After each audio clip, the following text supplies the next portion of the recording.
আমি যে তামিমের ফ্যান বলে সাকিবরে ঘৃণা করি এমন না, সাকিবরে অনেক মিস করি। সাকিব আমাদের বাংলাদেশের একজন গর্ব। হ্যাঁ, আমি আসলে মালয়েশিয়া থেকে খেলা দেখতে আসছি, প্লাস আমার ফেসবুকে স্ট্যাটাস আছে, আপনারা চাইলে দেখতে পারেন। আসলে আমি ছোটোবেলা থেকেই ক্রিকেট প্রেমিক। আমি ক্রিকেট খুব পছন্দ করি, বিশেষ করে তামিমরে বেশি পছন্দ করি। আর ফরচুন বরিশালের জন্য তো অনেক অনেক মানে মালয়েশিয়াতে গেছি 7 বছর খেলা দেখতে পারি না, এই জন্য এবছর খেলা দেখার জন্যই চলে আসছি। আমি 1.5 মাস আগে বাড়ি থেকে গেছি, আবার খেলা দেখার জন্যই আসছি। আমি আগেই ভাইবে গেছিলাম যেহেতু বিপিএল খেলা চলতেছে, সো আমার ছুটি শেষ হয়ে গেছে, আবার আসবো এই প্ল্যানিং করে আমি দেশ থেকে গেছি, পরে আবার আসছি। না, খেলোয়াড়ের প্রতি ভালোবাসা তো অবশ্যই আছে, প্লাস আমার ডিস্ট্রিক্টের প্রতি আমার টান আছে, আমার বরিশালের প্রতি। সো বরিশালে খেলা দেখার জন্যই চলে আসছি। আসলে সবার মনে তো আর খেলার প্রতি এরকম প্রেম নাই, কিন্তু আমরা মালয়েশিয়াতে বসে আমরা কিন্তু খেলাধুলা করি, প্রচুর পরিমাণে খেলাধুলা করি, খেলাধুলাকে খুব পছন্দ করি। দেখলেই তো বুঝতে পারবেন। মানে 28 নম্বর তামিমের ফ্যান। হ্যাঁ, তামিমকে ভালো লাগে অনেক আগে থেকেই, ওর প্রতি আমার ভালোবাসা। যে ও হচ্ছে একবার ভাঙা হাত নিয়ে পরে খেলছে, তো সেই থেকেই ওরে অনেক পছন্দ করি।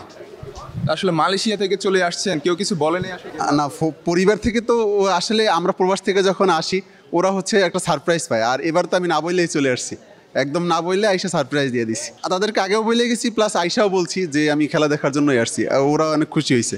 পরিবারের মানুষ তো চাই একটু দেখার জন্য। যখন আসলে বাইরে থাকেন, কাজে আসলে বিজি থাকেন, বাংলাদেশের খেলা দেখা হয় কি? হ্যাঁ, আমি বাংলাদেশে আসলে বিজি হয়ে যাই, কিন্তু ওখানে থাকলে কন্টিনিউ খেলা দেখা হয়, মোবাইলে খেলা দেখা হয়। আমি যে তামিমের ফ্যান বলে সাকিবরে ঘৃণা করি এমন না, সাকিবরে অনেক মিস করি। সাকিব আমাদের বাংলাদেশের একজন গর্ব। সব প্লেয়ার দিয়ে ভালো লাগে, তামিম ইকবাল, মাহমুদুল্লাহ রিয়াদ, বিশেষ করে যারা সিনিয়র প্লেয়ার ওদেরকে ভালো লাগে। আর সৌম্য সরকারের আমি একটু তামিমের পরে সৌম্য সরকার। আমরা যদি মানে খেলার জায়গা থেকে দেখি, তাহলে বাংলাদেশের নবাব হচ্ছে সাকিব, ক্রিকেট নবাব। কারণ ওর জায়গায় ক্রিকেটে কারোর তুলনা করা যায় না, সে যেই হোক।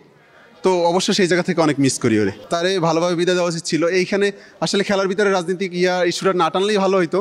এখন যেহেতু এরকম হয়ে গেছে, কি করার, দুঃখ প্রকাশ করা ছাড়া কিছু উপায় নেই। ইনশাল্লাহ ট্রাই করবো। আমি আজকেই ছুটি বাড়াইছি, ফাইনাল খেলাটা দেখে তারপরে যাব। আমি আসছি মালয়েশিয়া থেকে, আমার নাম শরীফুল ইসলাম রুমান। বাঙালি জাতি আসলে ক্রিকেটের প্রতি তাদের যে ভালোবাসা, ওনার বিষয়টা দেখলে আপনি বুঝতে পারবেন। আমরা কিন্তু ক্রিকেট পাগল জাতি, সকল কিছু। আমি আজকে বিউটি নষ্ট করে আমি কিন্তু খেলা দেখতে এসে গেছি।